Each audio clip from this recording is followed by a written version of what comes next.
À l'automne 2017, RTE met en service le poste électrique de Saint-Géraud-de-Corps. Ce projet est l'aboutissement d'un dialogue continu avec les acteurs locaux. En voici quelques lignes directrices.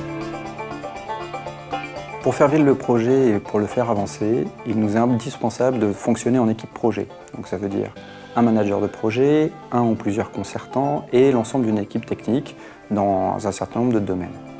Chacun s'exprime, se positionne et ajoute sa pierre à l'édifice dans son domaine spécifique. Néanmoins, tous dans l'équipe doivent être à l'écoute du territoire. Concrètement, il y a une première analyse qui est faite en interne au sein de RTE pour identifier les enjeux du territoire ainsi que les contraintes techniques. Les échanges avec les acteurs locaux vont nous permettre d'enrichir notre analyse et, dans la mesure du possible, d'adapter notre projet sur tout ce qui est pertinent et ce qu'on est effectivement capable de mettre en œuvre. Alors on a choisi l'emplacement du poste pour être suffisamment près du croisement des deux lignes de 125 000 et 63 000 volts. Et puis, on avait deux emplacements préférentiels. Un qui était plutôt dans un milieu un petit peu forestier et un autre qui était dans une zone humide. Donc la zone humide éliminait ce choix-là et on s'est retrouvé assez naturellement dans un milieu déjà forestier. On s'est appuyé sur ce milieu forestier comme opportunité pour cacher le poste, pour avoir une barrière paysagère et forestière, pour limiter l'impact visuel. Pour aller au bout de notre engagement en termes d'aménagement paysager, plusieurs centaines d'arbres vont être plantés et un suivi sur 3 ans sera mené par un pépiniériste local. Un autre élément important, ça a été de diminuer la taille de la plateforme de 4 à 2 hectares, c'est-à-dire qu'un poste classique fait plutôt 4 hectares. Ici, tout en respectant les obligations qu'on a sur les distances électriques, tout ce qui est sécurité, on a adapté au maximum et on a pris une emprise de seulement 2 hectares pour faire ce poste. Le choix d'implantation du poste, c'est aussi un compromis technique sur la distance par rapport à la ligne de 125 000 volts et les lignes 63 000 volts existantes. Plus on sera éloigné, plus ce sera cher en termes d'investissement.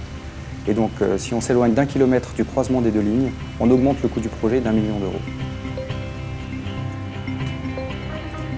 Le choix du tracé de la ligne s'est fait plutôt naturellement puisque nous avons profité de la présence de la ligne aérienne existante pour passer en dessous.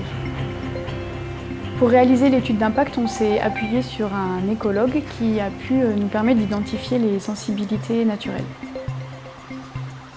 Ce que je dois dire, c'est que RTE, quand ils nous ont présenté le projet, il y a vraiment une étude environnementale qui a été faite et si ce site a été choisi, c'est justement parce que c'est un poste, contrairement à beaucoup de postes que l'on voit un peu partout en France, y compris d'autres en Dordogne, qui ne se verra pas depuis la route. Donc il n'y a pas de nuisance visuelle, il n'y a pas de nuisance sonore. Ils ont étudié 6 points d'impact avant de se poser sur celui-ci, qui gênait le moins l'agriculteur, qui gênait le moins les riverains, qui gênait le moins au niveau du bâti autour et qui se voyait moins pour les usagers. Sur le plan visuel, on remplace dans le cadre du projet une trentaine de kilomètres de lignes aériennes, 63 000 volts, par 30 km en liaison souterraine. Donc ça veut dire que pendant la phase projet, on a effectivement un impact puisqu'on fait une tranchée, on ouvre le terrain. Une fois qu'on a terminé, il n'y a plus de lignes visibles et on est exclusivement sous le sol. Dans le cas de ce projet-là, il n'y a pas eu de problème majeur. On est sur une traversée sous-fluviale, donc on n'a pas d'atteinte au domaine public fluvial, on n'a pas de gêne aux écoulements et on a même l'enterrement d'une ligne aérienne qui était, on va dire, une gêne paysagère dans un site qui est classé au titre de l'UNESCO. Donc on peut pas rêver mieux en fait comme type de projet sur le domaine. Ce projet respecte tout simplement la qualité environnementale de cette rivière, qui est reconnue d'ailleurs à titre international puisqu'on est sur un secteur qui est reconnu par l'UNESCO. Alors ce chantier coûte en total le poste plus le raccordement, les liaisons souterraines et la dépose de la liaison aérienne représentera un investissement de 22 millions d'euros financé totalement par RTE. Et donc ce que l'on a regardé de faire, c'est qu'on a favorisé les retombées économiques locales.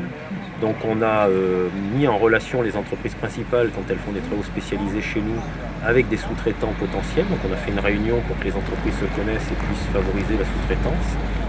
Pour confier la réalisation de la plateforme, on a utilisé des critères de responsabilisation sociétale des entreprises. C'est-à-dire qu'au lieu de choisir l'entreprise sur le moins disant, le moins cher, on a intégré dans notre critère de choix des critères sur le CO2 d'une part et sur l'impact sur les déchets, donc la gestion de l'ensemble des mouvements de terre sur ce terrain.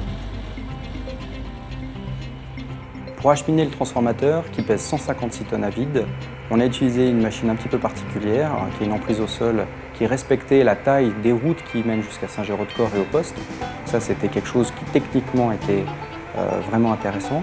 Et le deuxième aspect, c'est qu'on a pu avoir une vraie collaboration avec les élus, avec les services de voirie, pour pouvoir préparer, organiser et mener à bien ce transport qui est quelque chose de très particulier, de très difficile à mener.